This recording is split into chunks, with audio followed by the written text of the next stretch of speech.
Kaibigan, ito ay para sa kaalaman ng lahat, lalo na sa mga kabataan na katulad ko rin na hindi inabot ang pamumuno ng Pangulong Ferdinand Marcos, na kung saan ay pinaniwala tayo ng mga paninira sa kanya, katulad ng pagpapakalat ng mga maling impormasyon ng kasaysayan, kagaya ng mga libro sa paaralan, pagbabalita sa telebisyon, radyo at dyaryo. Kaya naman marami talagang na brainwash. Bakit ayaw nila kay Marcos? Dahil noon ang $1 ang katumbas ay ₱2. Ang ibig sabihin ay mayaman ang Pilipinas noon. At tungkol naman sa pagdeklara ng martial law, ito ay dahil sa panggugulo ng mga rebelde at komunista na nagbibihis militar na ang layunin ay pabagsakin ng gobyerno. Ilan lang yan sa dahilan kung bakit ayaw nila kay Marcos. Ikaw kaibigan, naniniwala ka ba na si Ferdinand Marcos ang the best president in the Philippine history? Comment down below.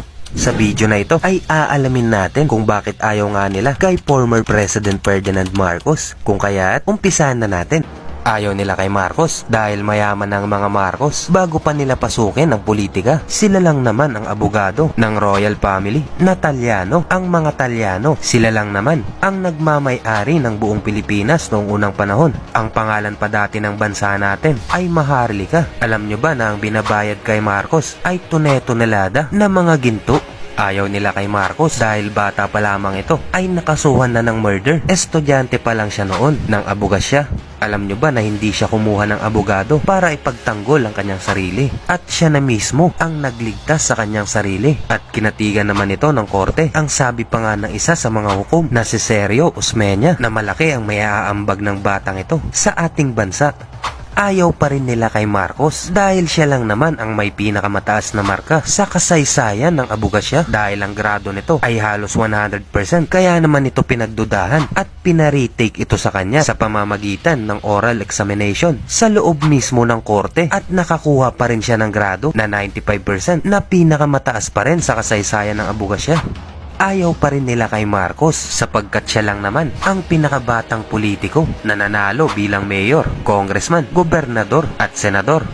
Ayaw pa rin nila kay Marcos sapagkat noong siya ay presidente na, ang Pilipinas, tayo ang #1 na exporter ng bigas at asukal sa ibang bansa. Sa ngayon ay tayo na ang sinusuplayan ng Thailand. Ayaw pa rin nila kay Marcos dahil siya lang naman ang nagtayo ng Manila International Airport na pinalitan ng pangalan ng mga Aquino ng NAIA, na ang ibig sabihin ay Ninoy International Airport. Ayaw pa rin nila kay Marcos dahil proyekto din ito ang LRT-1, Heart Center of the Philippines, Kidney Center, Nayong Pilipino, Bataan Nuclear Power Plant, Coconut Palace, PICC, Philippine Lung Center, Film Center, Golden Mosque for Muslim, SLEX and NLEX, ang pinakamahabang tulay sa Pilipinas, ang San Juanico Bridge, The Manila Planetarium, Kalawit sa Paripan, Palawan, MTRCB, NEDA, PGH, PDIC, Children's Hospital. Ayaw pa rin nila kay Marcos dahil tayo lang naman ay isa sa may pinakamalakas na war weapons sa buong mundo. Meron tayong sariling missile launcher na tinawag na Bongbong 1. Meron tayong 35 na FA Crusaders, 37 na F5 jets, Santa Barbara first rocket launcher sa Pilipinas, Blue Diamond first steam jet fighter sa Pilipinas. Ayaw pa rin nila kay Marcos sapagkat noon ay mahigpit na ipinagbabawal ang mga droga at ang pag-inom sa mga tabi ng kalsada, at hindi rin pwedeng bumili ang mga foreigners ng real estate sa Pilipinas. Ayaw pa rin nila kay Marcos sapagkat siya lang naman ang presidente na walang kodigo kapag ito ay may speech. Ayaw pa rin nila kay Marcos sa dami ng pinatayo nitong eskwelahan, mga national schools at universidad, 37 na national school at 47 na university.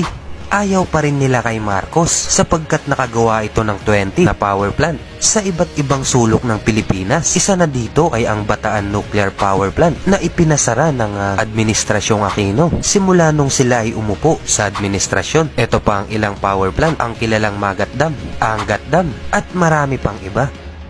Ayaw pa rin nila kay Marcos sapagkat nakapagpatayo ito ng mahigit na 20 na mga tulay sa Pilipinas. Kasama na dito ang San Juanico Bridge, Patapat Viaduct, Buntun Bridge, Mactan at Mandawi Bridge, Candaba Viaduct at marami pang iba.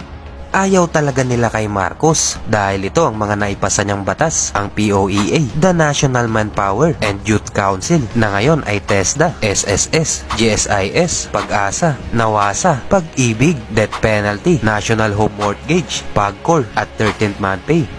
Ilan lamang yan sa mga proyekto ng Pangulong Marcos at hindi ko na rin siya inisa-isa sapagkat napakahaba ng listahan. Ikaw kaibigan, ayaw mo rin ba sa Pangulong Ferdinand Marcos? Ikaw ba ay naniniwala sa mga paninira sa kanya? I-comment mo na yan. Alam naman natin na lahat ng ibinibintang sa kanila ay walang napatunayan sapagkat walang sapat na ebidensya at na-dismiss lahat ng kaso. So once again, thank you and I will see you guys on my next video.